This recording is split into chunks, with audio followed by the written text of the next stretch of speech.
আসসালামু আলাইকুম প্রিয় দর্শক, welcome to my travel blog. আজকে আবার ফিরে আসলাম পাকুটিয়া জমিদার বাড়ির ভিডিওর পার্ট 2 নিয়ে।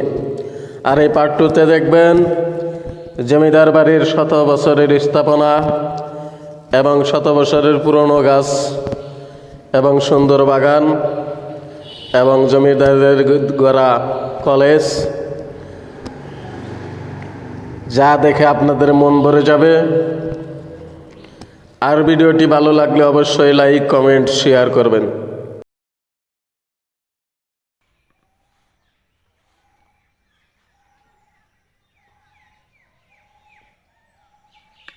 সো গাইস, পুরো 4টে প্রাসাদ দেখালাম।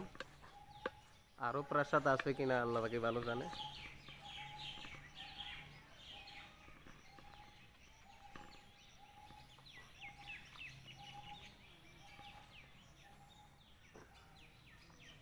তো এখানে আরো একটি প্রাসাদ দেখতে পারতেছি।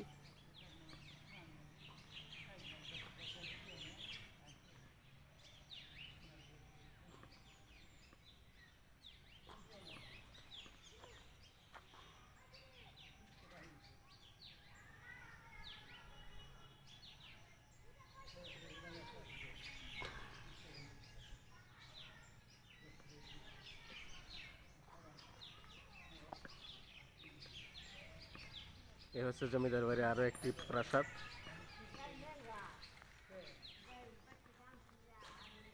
আর ওখানে আরেকটি কুয়ার ধ্বংসাবশেষ দেখতে পারতেছি।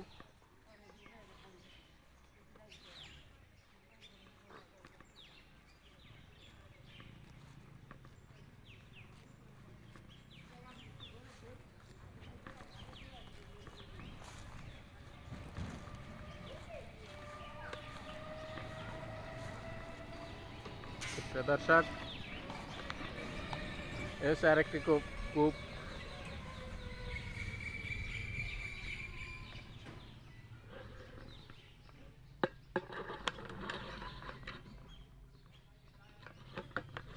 কুয়াটি ভরাট হয়ে আছে।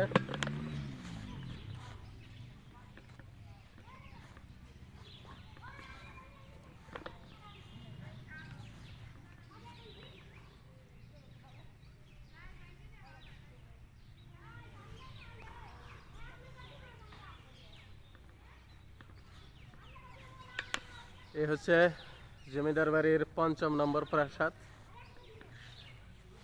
আর ওই সাইডে স্কুল।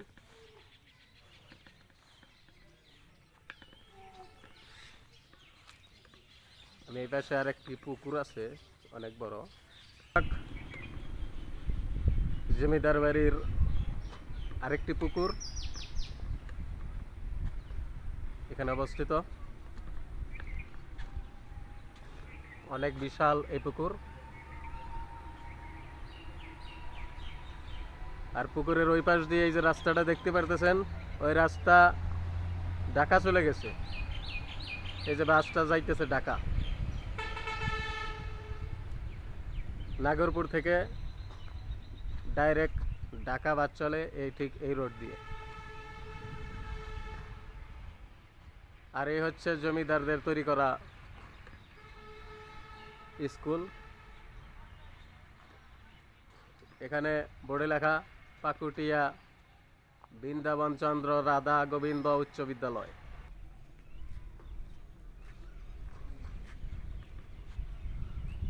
এইমাত্র ঢাকা থেকে নাগরপুরের একটি বাস চলে আসলো। ওই দেখা যাচ্ছে বাসটি।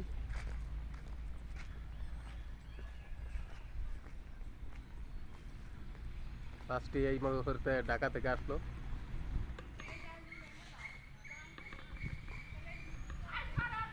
এখানে জাম গাছে জাম পেকে গেছে, পোলা মানে জাম পারতেছে।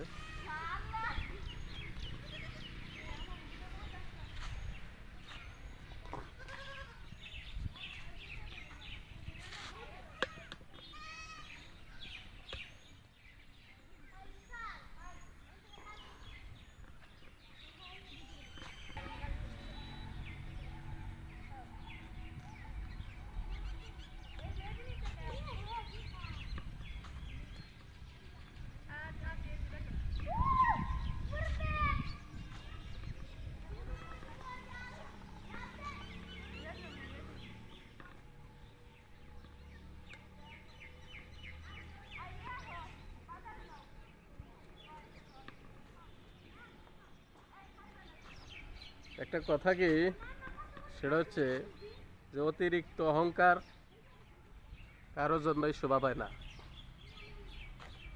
এই জমিদাররা যখন নিজেদেরকে অনেক বড় ভাবছে, অতিরিক্ত অহংকার তাদের হয়ে গেছিল, স্বৈরাচার হয়ে গেছিল, তখনই এদের পতন হয়েছে। এই জন্যে অতিরিক্ত অহংকার কারোর জন্যই শোভা পায় না। অহংকার শোভা পায় একমাত্র আল্লাহ পাকের জন্য, আর কারোর জন্য নয়। তার বয়স মানে জমিদার বাড়ির ছেড়ে গেছে জমিদাররা, তাতে প্রায় 33 আর 26, প্রায় 60 থেকে 70 বছরের মতো হবে জমিদাররা এই প্রাসাদগুলো ছেড়ে চলে গিয়েছে।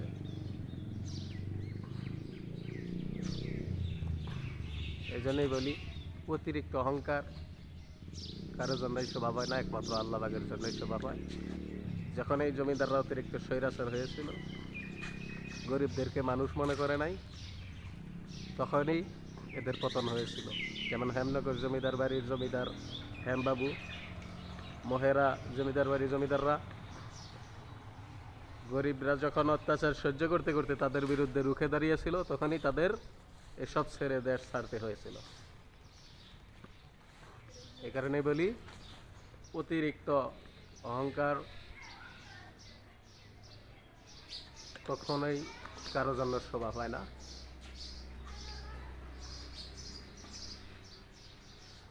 যেখানে সিঁড়ি দিয়ে উপরে কোনো জায়গাতেই দেখতে পারলাম তো সিঁড়ি দিয়ে উপরে ওঠা যায়। আসলে কলেজটা যদি খোলা থাকতো তাহলে হয়তো উপরে ওঠা যেত।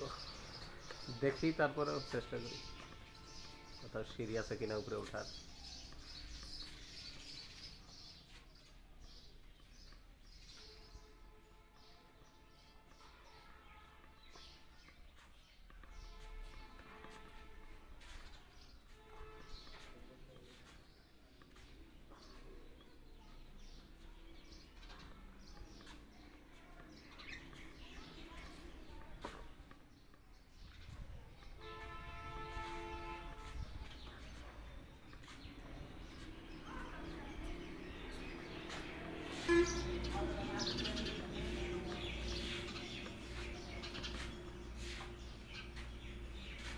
তো গাইস,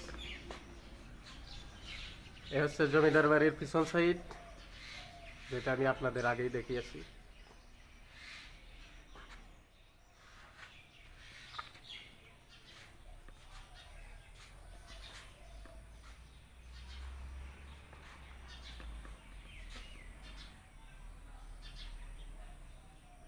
শত বৎসরের স্ট্রাকচার। জমিদাররাই যদি 1939 সনে এখান থেকে চলে যায়, তাহলে আরও তো অনেক আগে এই প্রাসাদ করা হয়েছে। প্রায় 150 থেকে 200 বৎসরের পুরনো স্থাপনা।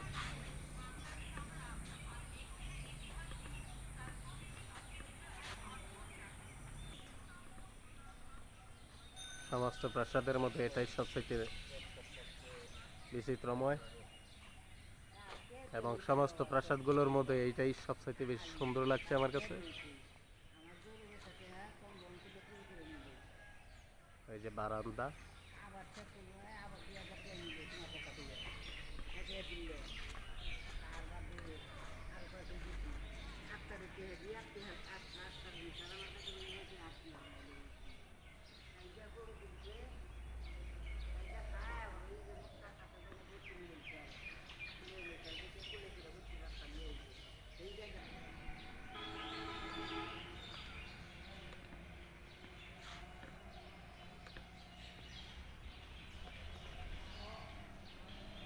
প্রিয় দর্শক, এখানে মেহগিনি গাছগুলা পরে হয়তো লাগানো হয়েছে, কিন্তু জমিদারদের হাতেরও পুরনো কাঁঠাল গাছ এখনো আছে। এই জমিদার বাড়ির এই প্রাসাদটাই আমার কাছে সবচাইতে বেশি ভালো লাগছে।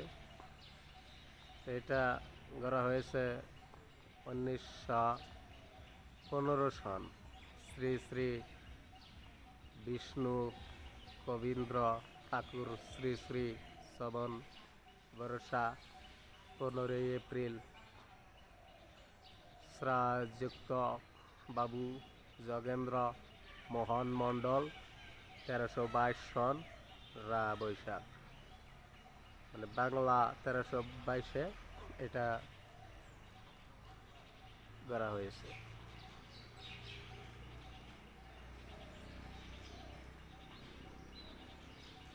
তার মানে আরো কিছু মূর্তি ছিল যেসব ভেঙে ফেলা হয়েছে।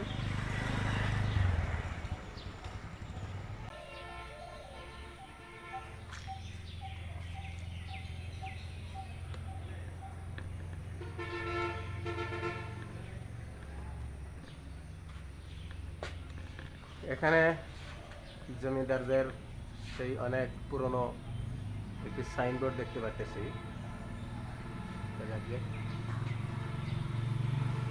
এই পুরনো স্ট্রাকচার এতটাই সুন্দর, এত সুন্দর কারুকার্য শত বছরের পুরনো মানুষের মাথায় কিভাবে যে ধরেছে আল্লাহ কি ভালো জানে। তবে এই কারেন্টের মিটার দেখে ভাইবেন না যে এটা তখনকার, এগুলো পরে করা হয়েছে, মানে কলেজ হিসাবে তো এখন এটা ব্যবহৃত হয়, কেননা ওই সময় তো কারেন্টই ছিল না। হ্যাঁ, বিদ্যুৎ এসেছে আজ থেকে প্রায় শত শত বছর আগে। তবে বাংলাদেশের মধ্যে সর্বপ্রথম বিদ্যুৎ ঢুকেছিল ঢাকার একটি কি যেন বলা হয়, কি মঞ্জিল জানি, সেই প্রাসাদে সর্বপ্রথম বিদ্যুৎ সংযোগ হয়। তো কি মঞ্জিল যেন মনে নাই, তা আপনারা যদি জেনে থাকেন অবশ্যই কমেন্টে জানিয়ে দেবেন যে অমুক মঞ্জিলে ভূতের বাড়ি। অথচ এই সব জায়গাতেই একটা সময় জমিদারদের ছেলে মেয়েরা থাকতো, তাদের আনাগোনা থাকতো,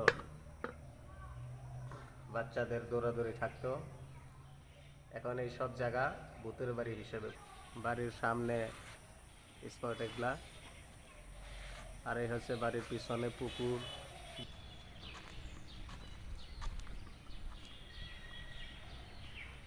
এখানে হাঁটতে হাঁটতে গরমের কোনো কারবার নাই, যে পরিমাণ গাছ এখানে আছে। একটু রোদ লাগলে আবার হাঁটতে হাঁটতে আবার গাছের নিচে আসলে একবারে শরীর ঠান্ডা হয়ে যায়।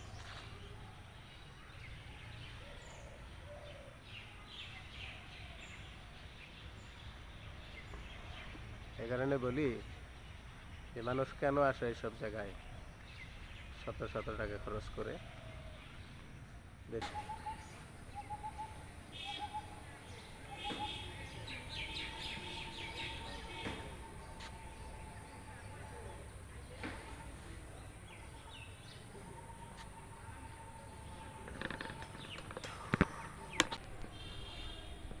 আমি এখন এখান থেকে চলে যাচ্ছি, এখানে ঘোরা শেষ। এই যে পিছনে প্রাসাদটা দেখতে পাচ্ছেন, এটা হচ্ছে জমিদারদের বিচারালয়। এখান থেকে তারা বিচার করতো, কেউ যদি তাদের বিরুদ্ধে দাঁড়াতো তাদের বিচার কাজ এখান থেকে করতো, এবং এখান থেকে তারা ট্যাক্স উঠাতো, চাঁদা উঠাতো। এবং এর পাশ দিয়েই এর পিছনে যে বড় বড় প্রাসাদগুলো জমিদার বাড়ির, প্রায় 5টা প্রাসাদ ঘুরে দেখলাম এবং আপনাদের দেখালাম। তো ভিডিওটি দেখে আপনাদের কেমন লাগছে অবশ্যই কমেন্টে জানাবেন, এবং কখনো যদি আপনারা এখানে আসতে চান তাও জানিয়ে দিবেন। এই বলে আজকের মতো বিদায় নিচ্ছি। আসসালামু আলাইকুম ওয়া রাহমাতুল্লাহি ওয়া বারাকাতুহু।